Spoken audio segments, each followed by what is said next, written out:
Well, I'm interested in signs of life, and I'm just fascinated by the variety of ways that people express themselves. There's a whole nature-nurture issue. What kids happen, or any human being happens to come across, and along with the predilection of their personality. In the mid-'80s, I was just a person in LA, and I started to notice these murals going up, and really colorful, and would see sometimes kids painting in a vacant lot or something. I thought, well, that's really interesting. And at a certain point, I realized this extraordinary thing would be gone in a week or a month. And I thought, that's a shame. It really, there should be a record of this. And that's all I was thinking. I wasn't thinking about a book. I just thought, somehow this should be preserved. And so there was this, a graffiti yard near where I was living downtown.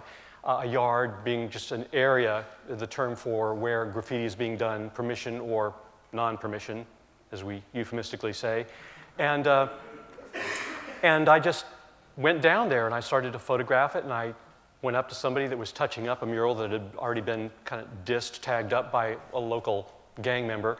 And I was taking pictures, and I said, I'm interested in this. And once they kind of got over my suspicion that I was going to pull out a badge and arrest them, they told me, well, here's this other place. And so I started to track it down and document it. And as time went on, people trusted me with the locations, and became a more and more fascinating story than whatever I would have imagined. But before the modern era, the point is that people have always expressed themselves publicly. There have been ways of graffiti. The term graffiti means to scratch into a surface. And that's what originally there was, marking on surfaces with either scratching or paints. Even in Pompeii, what has been preserved are, at that early date, there was popular graffiti, John Loves Mary. There were political declarations like this, and it was a welcome part of the society. So different societies have a different way of embracing or rejecting these expressions in public. And also, at the time at Pompeii, was what academics love to call latrinalia, or bathroom graffiti. I'm sure they had their own version of There Once Was a Man from Nantucket. And of course, crusading armies have always left their mark. American GIs across Europe in World War II, Kilroy was here, which was originally the mark of a battleship welding inspector, and somebody saw that and it turned into a whole thing. Hobos coming into the industrial age. As soon as there were trains, there were also hobos, and it was a way of communicating to your subgroup about where there was a place to sleep, or where there was a sandwich, or where there was a work, or just your moniker, as in Bozo Texino, one of the more famous monikers of in terms of the freight train thing. Any parents know that they've experienced their child marking on surfaces wanted and unwanted, allowed and unallowed. And this is, again, the human expression, just being out there. Youth, in general, rebels. There's something, youth want to show their youthiness. They want to say, I'm alive, I'm a little bit beyond your rules, or way beyond your rules. So this is gang graffiti, and I want to mention right off the bat, there's a huge distinction between gangs and graffiti crews. Sometimes public officials want you to think gang, graffiti crew is like saying potato, potato. But a gang, even though for a long time it was more of a social group and it wasn't the violent, insane thing that has become, there were no drive-bys, shootings up until the 70s.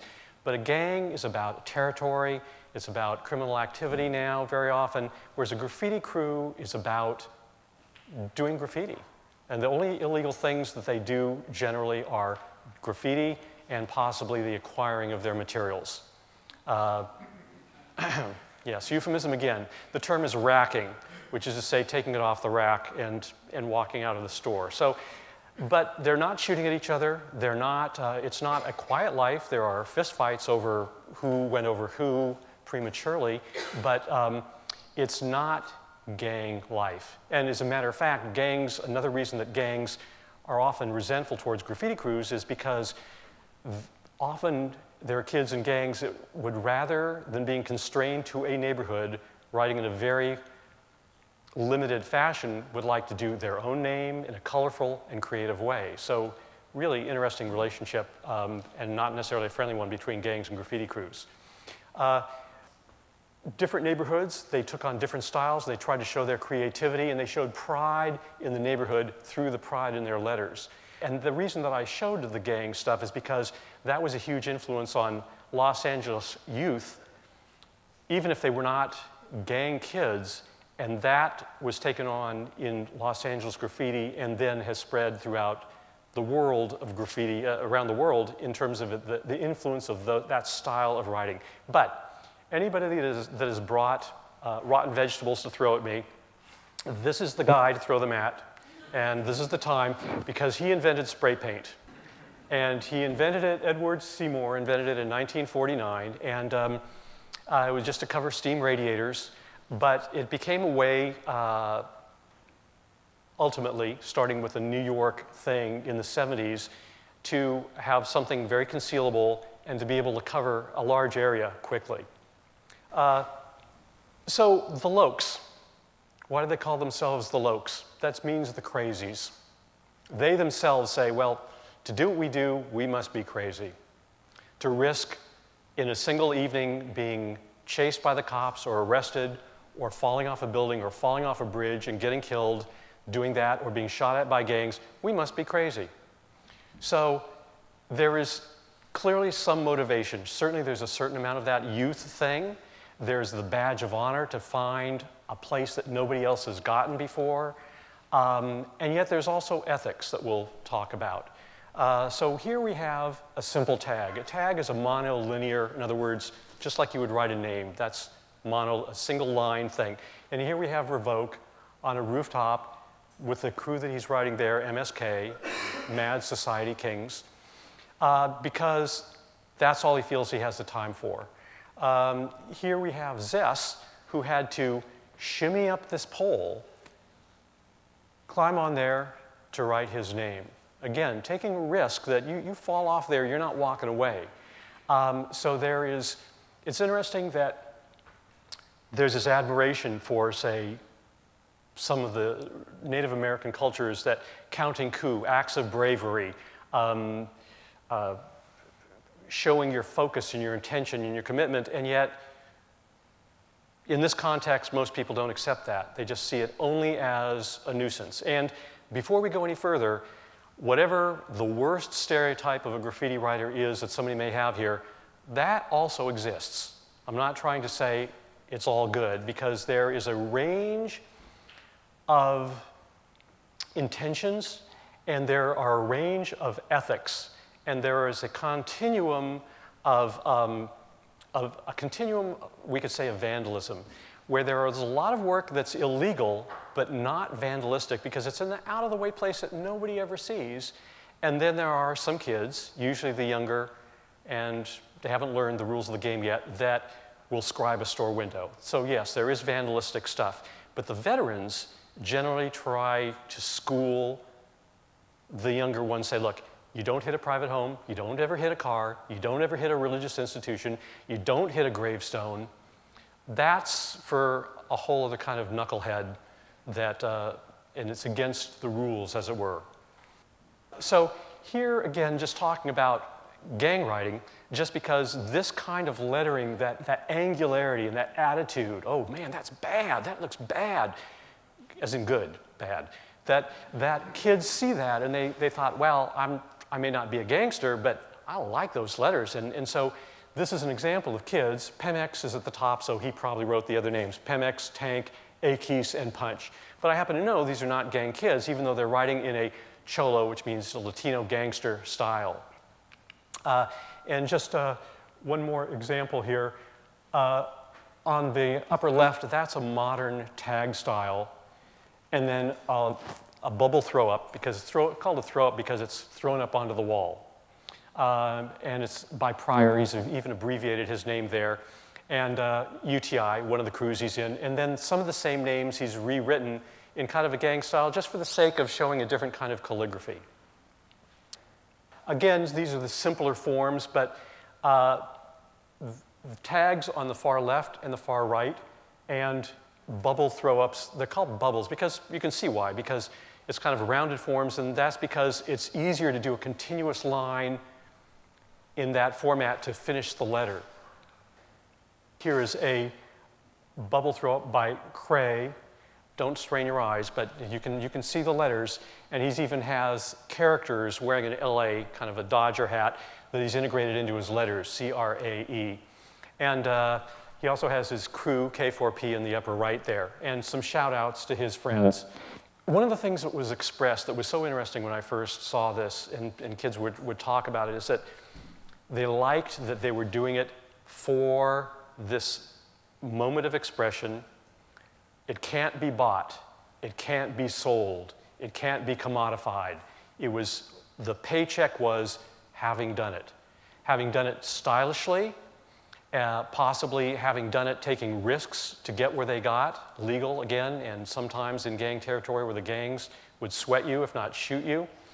And so it was a way of being alive, of taking risks to feel alive. Again, not denying the vandalistic aspects, but this is down an alley that the building didn't care. They didn't remove it because it's just in a trash-filled alley. It's really interesting how many old-fashioned values are part of the scene.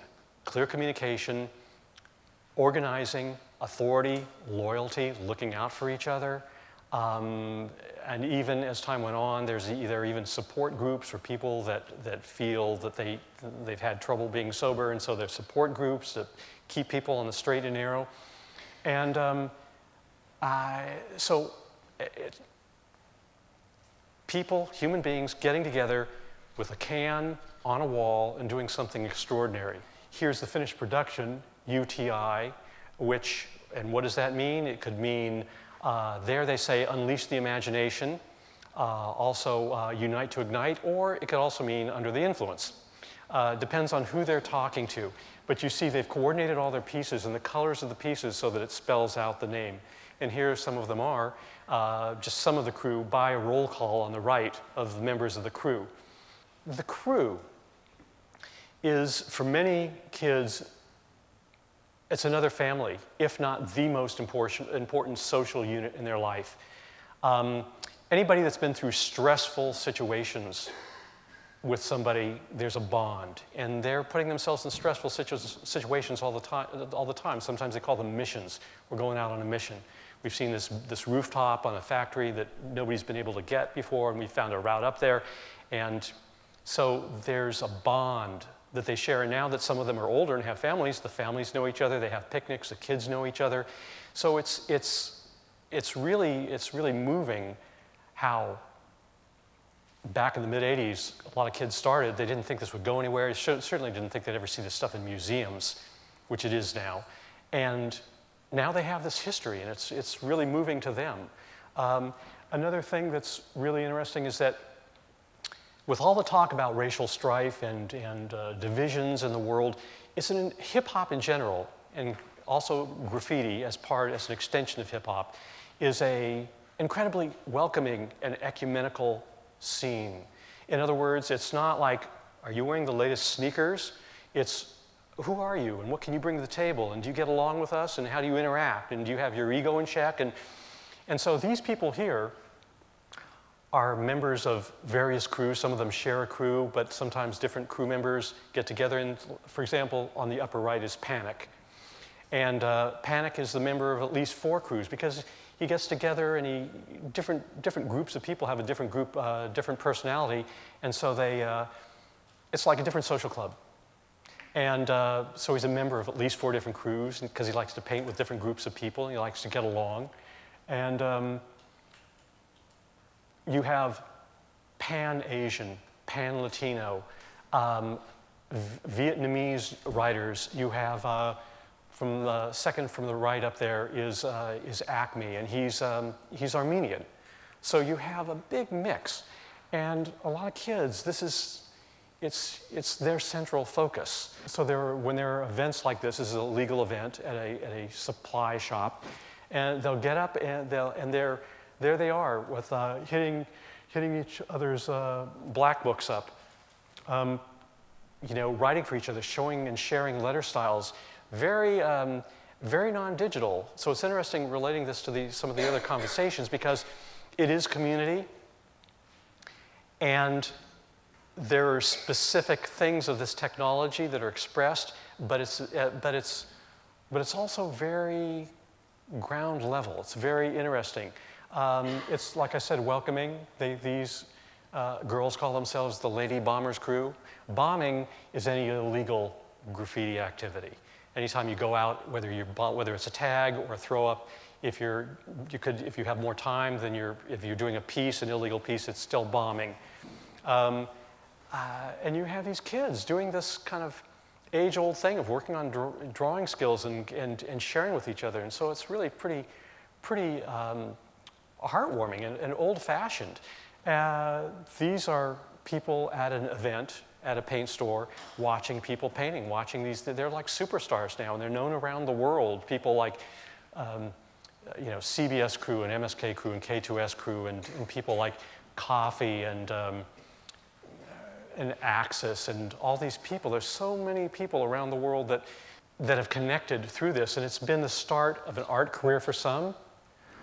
Certainly there have been aspects of it where it's been more problematic and the jail time and whatnot, but it's a mixed bag. And if somebody said, well, so what are you saying, it's good or is it bad, graffiti? I'm like, well, okay. It's like a Martian came down and said to a human being, well, are you saying are human beings bad? Are they good or are they bad? Well, it's the whole ball of wax you see in this world, but it is around the world. It's a way that a lot of kids have chosen to feel alive. So when you see next time a tag on a bridge and you're wondering why somebody would risk their neck to go up there to write their name, rather than just dismissing it as a blight, you may want to look at it and see if there's any style to it and wonder what that person's story is. It's something to think about. And so you'll see it next time you see a train pass. You may want to take more than a moment to see if there's anything there that you see as expression rather than just as blight. And thanks for being with me.